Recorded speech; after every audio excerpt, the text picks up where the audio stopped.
Les amis, on a simplement notre églantine qui est là, qui est notre égérie des animaux de la faune locale ou pas d'ailleurs. Faune locale, mais les faunes de nos régions sont magnifiques et apprendre à les identifier, savoir comment s'en occuper quand par hasard on tombe sur un animal sauvage blessé sur le bord d'une route, ça nous est tous arrivé un jour ou l'autre. En général, on ne sait pas trop ce qu'on peut faire.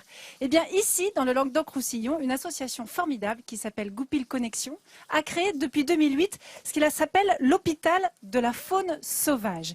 Cet hôpital, il est situé à La Roque et il s'occupe quotidiennement de centaines d'animaux, mais avec une réussite absolument magnifique. Une réussite basée sur la présence d'une structure vétérinaire équipée de tout le strict nécessaire pour soigner, aider à se réadapter et ensuite, parce qu'évidemment c'est le but, relâcher ces animaux sauvages dans leur milieu naturel. Regardez. Dans ce centre vétérinaire, les patients ordinaires ne sont pas les chiens et les chats, mais plutôt les oiseaux sauvages. Et dès l'ouverture de son cabinet, Marie-Pierre est déjà sollicitée. Qu'est-ce qui arrive? C'est les frais qui avez trouvé c'est toi qui allais chercher les frais les frais de Sora. Voilà, qui étaient trouvés blessés. Oui. Dans cette cage, une jeune chouette effraie tombée du nid un peu trop tôt. Un cas fréquent en période de reproduction. Plus perdue que blessée, la petite chouette va quand même rester en observation quelques jours. On va lui proposer à manger et donc entre ce soir et demain, si elle n'a pas mangé seule, on l'aidera à manger, à reprendre ses habitudes et très vite elle sera en volière. Si pour cette chouette, les choses s'arrangent, la situation est nettement plus critique pour ce chouca des Tours. Blessé à l'œil et un peu maigre, il a besoin d'un examen approfondi. Ça, c'est un impact humain là-dessus. C'est pas que les voitures, les insecticides, les pesticides. Des fractures ouvertes, pourries, infectieuses. Plus vite elles arrivent dans les lieux, les bons lieux qui vont être pris en charge, et plus vite l'animal va pouvoir repartir. Mais son combat pour sauver ses rapaces ne vaut la peine qu'en impliquant aussi des hommes. Marie-Pierre ne relâche jamais ses patients au hasard dans la nature. Aujourd'hui, c'est aux abords de la bergerie de Frédéric et Stéphanie qu'elle va libérer des rapaces. Une véritable aubaine pour ce couple de jeunes agriculteurs. Concrètement, on ne mettra pas de tapette, on ne mettra pas de pesticides. On verra le taux d'envahissement, on va dire, des souris, etc. Mais bon, s'ils peuvent participer, les chouettes-hulottes et les faucons cresserelles, ben, ce sera parfait. Comme ça, on pourra vivre autrement. Et puis nous, on a envie de les voir voler, on a envie d'être en osmose avec notre milieu naturel. Chaque année, Marie-Pierre rend sa liberté à plus de la moitié de ses patients. Mais pour notre vétérinaire, c'est toujours avec une certaine appréhension qu'elle effectue cette tâche. Oui, c'est inquiétant, mais il faut leur faire confiance parce que vous ne savez pas d'où ils sortent. Il y en a certains, les fractures ouvertes, normalement, ils sont faits pour être morts et ils ont une énergie. Depuis sa création en 2008, cet hôpital de la faune sauvage a soigné plus de 4500 animaux. Cette année encore, il en a accueilli près de 1600.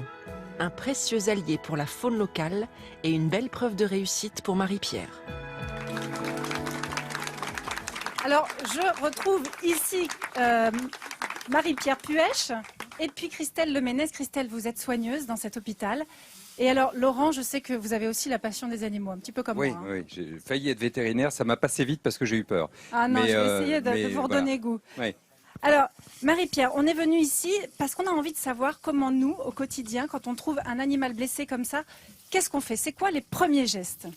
Alors aujourd'hui, on a amené un oiseau qui s'appelle un oiseau pilote, qui est autorisé dans l'hôpital faune sauvage, qui est bagué, qui ne revolera pas, qui ne part pas, qui peut être manipulé, qui nous sert en démonstration pour les nouveaux soigneurs. Donc on l'a amené, il repartira à l'hôpital. Les premiers gestes, c'est Christelle qui va le montrer. Si on trouve un oiseau, un oiseau blessé, d'abord il est au sol, il ne s'envole pas. C'est assez simple.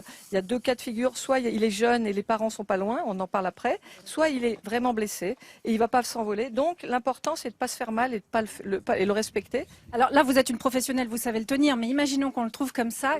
Christelle, voilà. C'est vous, dans ces cas-là, il faut une serviette ou un torchon, n'importe lequel, lui couvrir les yeux, c'est ça? Lui couvrir tout à fait la tête pour pas qu'il nous voie arriver, pour pas qu'il ait des réactions de défense. Ça le calme en quelque sorte. Qu'il se blesse, autrement dit, avec une réaction de défense ou qu'il vous blesse. Des coups de griffe, des coups de serre, des coups de bec. Ça le calme en fait sur le coup, c'est ça? Tout à fait. Il y a 2 endroits dangereux chez les rapaces ou les hérons, ce sont les becs. Et quand on cache, comme un chat ou un cheval, on cache les yeux, ils n'agressent plus. Donc déjà, on vient avec une serviette ou ce qu'on a et on prend en entier l'animal en faisant attention au cerf. Et puis on l'installe très vite parce que c'est un animal qui est blessé, qui est souvent depuis 2-3 jours au sol et qui peut très vite, leur survie est courte et il faut le mettre dans un carton. Loin du bruit, et là on va rajouter, Christelle peut rajouter donc le côté chaleur, parce que tout rapace et tout oiseau est à 40 degrés de température normalement. C'est une physiologie qui leur permet de voler. Donc ce qui est important, c'est, vous avez dit un carton, donc je crois qu'il faut bien préciser qu'on ne met jamais ce type d'animal dans une cage. Si vous avez une cage qui reste, il ne faut pas, on va le blesser. Il va avoir peur, il faut vraiment l'enlever du stress et surtout le ramener en température. Donc on a amené un équivalent, alors là été comme hiver, c'est un équivalent la bouillotte et la polaire autour et en dessous du carton fermé. Et on évite d'amener tous les voisins pour faire des photos. Oui. Et c'est là où un peu le stress. Quand vous avez un petit oiseau, voilà, on a la version écureuil blessé ou hérisson. C'est la même chose. Dans une petite bouteille d'eau minérale. D'eau chaude et pour éviter de les brûler. Voilà. Juste préciser, une fois qu'on l'a isolé, qui est-ce qu'on appelle en premier? Faut rechercher en fait le numéro d'un centre de soins. N'importe lequel déjà, dans un premier temps pour avoir les premiers soins. Est-ce qu'on donne de l'eau, est-ce qu'on donne à manger, est-ce qu'on met bouillotte ou pas. Et après, le centre de soins peut nous donner le contact du centre de soins le plus proche de chez nous. Et donc là après, on organise un covoiturage pour amener l'animal le plus vite possible au centre. Et alors, une fois que cet animal est soigné, ce qui est magnifique, c'est qu'on fait tout pour qu'il soit ensuite suffisamment bien pour rejoindre le milieu naturel. Et aujourd'hui, vous avez amené un faucon cresserelle qui doit être relâché dans la nature. Ça fait 4 mois qu'il est soigné chez vous. On va faire ça en direct, il avait là une fracture en fait d'une aile et là il est prêt au relâché. On a une trentaine cette année et on va le relâcher alors à Saint-Cyprien. On est entre mer et étang. On voit l'Espagne de ce côté-là, les Pyrénées. Ce sont des oiseaux sans frontières. Il va être bagué, il est bagué muséum. Et voilà, il va repartir libre. On va le libérer là tout de suite en direct, Vincent. Est-ce que tu as prévenu les cadreurs, nos caméramens, parce qu'il faut le suivre, le faucon, à mon avis, il va partir comme une fusée. D'oiseaux, c'est aussi comment les hommes vont dialoguer avec. Une des manières très dangereuses aujourd'hui, c'est l'usage de la mort au rat. Je le redis parce qu'il n'y a pas la moindre maison aujourd'hui, maison secondaire ou normale, qui utilise ce sont des limitateurs de souris et de rats. Donc on a besoin d'inventer de nouvelles pratiques. Alors on va d'avoir des rapaces à la maison pour chasser les rats. On va le prendre tout de suite. Dans la maison. Bien sûr. Christelle est en train d'attraper l'oiseau. Laurent, tu es sûr que tu me laisses faire? Voilà. Écoute, tu veux que je le fasse, je vais le faire, mais. Alors c'est une femelle. C'est une femelle faucon cresserelle. Il faut bien la tenir. Alors voilà, elle est baguée. Et donc juste deux doigts comme moi. La protection en fait, c'est de mettre 2 doigts autour de la tête pour éviter qu'elle accroche avec le bec et aussi un doigt entre les 2 pattes pour éviter qu'elle utilise ses serres contre nous. Parce que j'ai fait la répétition. Alors 2 doigts sans abîmer. Voilà.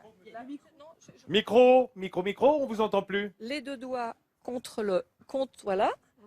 voilà, serré. Voilà. Je vais te lâcher. Et là, lui donner une impulsion, voilà. Et puis c'est un oiseau qui va pouvoir passer entre Gibraltar, le Maghreb, le nord de l'Afrique jusqu'au Danemark. Donc c'est un oiseau sans frontières. Il porte un nom. Faucon cresserelle. Faucon cresserelle. Voilà. Je te libère. Belles aventures. C'est parti. Merci. Et la voilà qui s'envole. On retrouve le vent. Magnifique oiseau qui prend la direction du sud, ce qui est pas mal parce qu'on est en période migratoire. On a des martinets noirs, on a encore des hirondelles qui vont passer l'hiver. De belles choses à observer. Églantine, merci beaucoup. combien de temps est-ce qu'elle a passé en convalescence? Il a passé 4 mois en convalescence. 4 mois, vous vous rendez compte, le premier envol en direct. On a besoin de plein d'éco-volontaires, mais on est ravis. Beaucoup de personnes à nos côtés. Vous avez vu que pour l'instant, je n'étais pas très doué, mais je vais travailler mon lâcher. Le prochain, Laurent saura faire maintenant et vous aussi, maintenant vous saurez. Merci beaucoup. Merci à vous et merci à tous ceux qui sauvent les oiseaux.